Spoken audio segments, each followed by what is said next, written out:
അങ്ങനെ ബീഹാറിൽ NDA തരംഗമാണ്. കാവി തരംഗത്തിൽ RJDയും കോൺഗ്രസും ഒക്കെ തകർന്നടിഞ്ഞിരിക്കുന്നു. 200-ന് മുകളിലേക്ക് സീറ്റുകളുമായി NDA അതിഗംഭീരമായ വിജയം ബീഹാറിൽ തൂത്തുവാരി എന്ന് പറയുന്നത് പോലെ വിജയം സ്വന്തമാക്കുമ്പോൾ BJPയെ സംബന്ധിച്ച് ഏറ്റവും വലിയ ഒറ്റകക്ഷിയായി മാറുന്നു.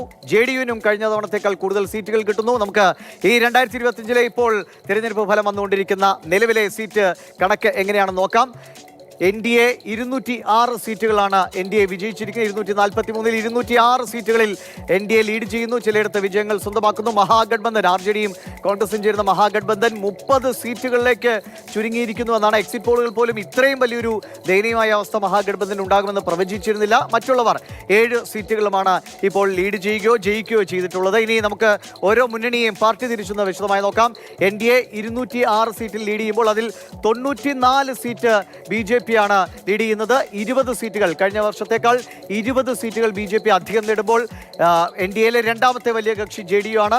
40 സീറ്റുകൾ അധികം നേടി 83 എന്ന ടോട്ടലിലേക്കാണ് JDU പോകുന്നത്. RJDയിൽ നിന്നാണ് ഭൂരിഭാഗം സീറ്റുകളും JDU പിടിച്ചെടുത്തത്. LJP ചിരാഗ് പാസ്വാന്റെ LJP സീറ്റുകൾ കിട്ടാൻ പോലും വലിയ ചർച്ചകളും അല്ലെങ്കിൽ ചെറിയ തോതിൽ തർക്കങ്ങളൊക്കെ ഉണ്ടായെങ്കിൽ LJP ഒരു വലിയ ഫാക്ടറാണ്. അല്ലെങ്കിൽ ചിരാഗ് പാസ്വാന് കൃത്യമായ ഒരു രാഷ്ട്രീയ കളം ബീഹാറിലുണ്ട് എന്ന് തെളിയിക്കുന്നതാണ് LJPയുടെ കണക്ക്. 20 സീറ്റുകളാണ് LJP ലീഡ് ചെയ്യുകയോ വിജയിക്കുകയോ ചെയ്തിട്ടുള്ളത്. അവരെ സംബന്ധിച്ച് വലിയ നേട്ടമാണ്. 19 സീറ്റുകളാണ് അവർ അധികം പിടിച്ചിരിക്കുന്നത്. കഴിഞ്ഞ തവണ ഒന്നെങ്കിൽ അത് 20-ലേക്ക് എത്തുന്നു. HIM 5 സീറ്റുകൾ ലീഡ് ചെയ്യുകയോ മുന്നോട്ട് പോവുകയോ ചെയ്യുന്നു. അല്ലെങ്കിൽ RLM 4 സീറ്റുകൾ. ഇങ്ങനെയാണ് 206 സീറ്റിൽ 94 BJP, JDU 83, LJP 20 സീറ്റ്. അതാണ് അവിടുത്തെ പ്രധാന പാർട്ടികളുടെ കണക്ക്. ഇനി മഹാഗഡ്ബന്ധനിലേക്ക് വരാം. മഹാഗഡ്ബന്ധൻ RJD തന്നെയായിരുന്നു അവിടുത്തെ വലിയ പാർട്ടി. RJDയുടെ കരുത്തിൽ വിജയിച്ച് മുന്നോട്ട് പോകുമെന്നൊക്കെയാണ് മഹാഗഡ്ബന്ധൻ സഖ്യം കരുതിയത്. പക്ഷേ ദയനീയമായ അവസ്ഥയിലേക്ക് കൂപ്പുകുത്തുകയാണ്. RJD എന്നത് 25 സീറ്റിലേക്കാണ് അവർ കുറഞ്ഞിരിക്കുന്നത്. അവർക്ക് നഷ്ടപ്പെട്ടത് 50-ലധികം സീറ്റുകൾ അവർക്ക് നഷ്ടപ്പെട്ടിരിക്കുന്നു.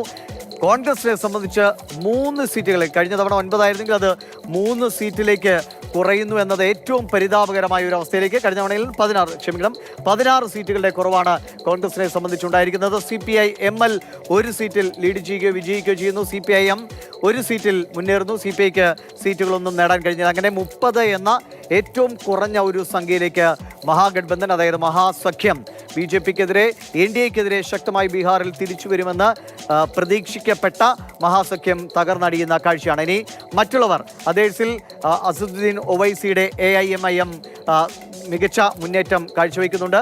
അവർക്ക് സീറ്റുകളിൽ വലിയ, അതായത് കോൺഗ്രസിനേക്കാൾ ഉയർച്ച അവർക്ക് നേടാൻ കഴിയുന്നുണ്ട്. 6 സീറ്റുകളാണ് AIMIM മുന്നേറുന്നത്. BSP അതേസമയം തന്നെ നിലവിൽ 1 സീറ്റിലാണ് മുന്നിട്ട് നിൽക്കുന്നത്. JSPക്കും മറ്റുള്ളവർക്കും സീറ്റുകളൊന്നും നേടാൻ കഴിഞ്ഞിട്ടില്ല. എന്തായാലും കോൺഗ്രസിനെ സംബന്ധിച്ച് RJDയെ സംബന്ധിച്ച് ഇരുന്ന് ചിന്തിച്ചേ മതിയാകൂ. ഇനി ഏത് നിലയിൽ അടുത്ത രാഷ്ട്രീയ തന്ത്രങ്ങളുമായി മുന്നോട്ട് പോകണം. BJPയെ അല്ലെങ്കിൽ NDAയെ നേരിടാൻ ഇനി എന്താണ് തങ്ങളുടെ മുന്നിലുള്ള വഴി? SIR എന്നതിനെ പഴിചാരി മാത്രം അവർക്ക് രക്ഷപ്പെടാൻ കഴിയുമോ? അതോ ദിഗ്വിജയ് സിംഗ് പറയുന്ന പോലെ താഴെ തട്ടിലുള്ള പ്രവർത്തനത്തെക്കുറിച്ച്, സംഘടനാ പ്രവർത്തനത്തെക്കുറിച്ച് കോൺഗ്രസ് കൂലങ്കഷമായി ചിന്തിക്കണമോ എന്നതാണ്. ഇനി നമുക്ക് ഈ വർഷങ്ങൾ തമ്മിലുള്ള, അല്ലെങ്കിൽ കഴിഞ്ഞ വർഷവും കഴിഞ്ഞ 2020-ലെ തെരഞ്ഞെടുപ്പും 2025-ലെ തെരഞ്ഞെടുപ്പും തമ്മിലുള്ള വ്യത്യാസം ഒന്ന് നോക്കാം. NDAയ്ക്ക് 2020-ൽ 122 സീറ്റുകളാണ് കിട്ടിയത്. BJPയും JDUയും ചേരുന്ന NDAയ്ക്ക് 122. ആ 122-ൽ നിന്നാണ് 204 എന്ന സീറ്റിലേക്ക്, അല്ലെങ്കിൽ ടോട്ടലിലേക്ക് ഈ വർഷം NDA എത്തുന്നത്. 82 സീറ്റുകളുടെ വർധനയാണ് 2020-ൽ നിന്ന് 2025-ലേക്ക് എത്തുമ്പോഴേക്കും BJP അല്ലെങ്കിൽ JDU അടങ്ങുന്ന സഖ്യം, NDA സഖ്യം സ്വന്തമാക്കുന്നത്.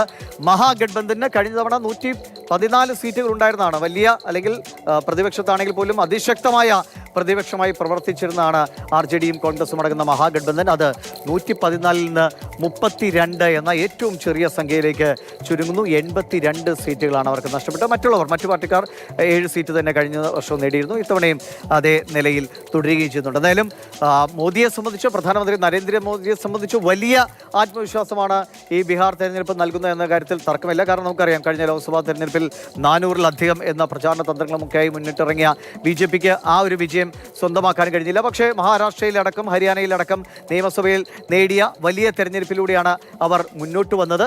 ഇപ്പോൾ ബീഹാറിൽ ആ വിജയം തുടരുമ്പോൾ അത് പ്രധാനമന്ത്രിക്ക് തന്നെ വലിയ ആത്മവിശ്വാസമാണ്, ഒപ്പം നിതീഷ് കുമാറിനും. ഇനി പാർട്ടി തലത്തിൽ ഉണ്ടാക്കിയിരിക്കുന്ന മാറ്റം എങ്ങനെയാണ്? 2020 നിന്ന് 2025 ഏതൊക്കെ പാർട്ടികളാണ് വളർച്ച നേടിയെന്ന് ഒറ്റ നോട്ടത്തിൽ നമുക്ക് തിരിച്ചറിയാം.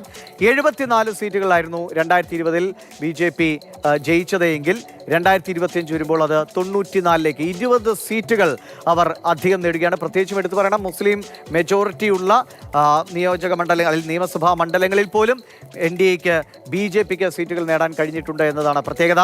JDU കഴിഞ്ഞ തവണ 43 സീറ്റുകളായിരുന്നു രണ്ടാമത്തെ വലിയ കക്ഷിയായി നിൽക്കുമ്പോൾ, 43 സീറ്റുകളാണെങ്കിൽ ഇത്തവണ 82ലേക്ക് എത്തിയിരിക്കുന്നു. അതായത് 39 സീറ്റുകളുടെ വർധന JDUവിന് സ്വന്തമാക്കാൻ കഴിഞ്ഞു. അതിലെടുത്തു പറയണം, BJP ഒറ്റക്കക്ഷിയായി നിൽക്കുമ്പോൾ JDUവിന് സീറ്റുകളുടെ വർധനയുണ്ടെങ്കിലും RJDയിൽ നിന്നാണ് പ്രധാനമായിട്ടും JDU അല്ലെങ്കിൽ അവർ തമ്മിലൊരു നേരിട്ടുള്ള ഏറ്റുമുട്ടൽ നടന്ന സ്ഥലങ്ങളിലൊക്കെ JDUവിന് വലിയ മാർജിനിൽ ജയിക്കാൻ കഴിയുന്നു എന്നതാണ് പ്രത്യേകത. RJDയെ സംബന്ധിച്ച് 75 സീറ്റുകൾ കഴിഞ്ഞ തവണ ഉണ്ടായിരുന്നതാണ്. ആ സീറ്റിൻ്റെ അത്രയും പോലും അവർക്ക് ആ മുന്നണി എന്ന നിലയ്ക്ക് പോലും എത്താൻ കഴിഞ്ഞില്ല. RJD 75-ൽ നിന്ന് 26ലേക്ക് കൂപ്പുകുത്തിയിരിക്കുന്നു.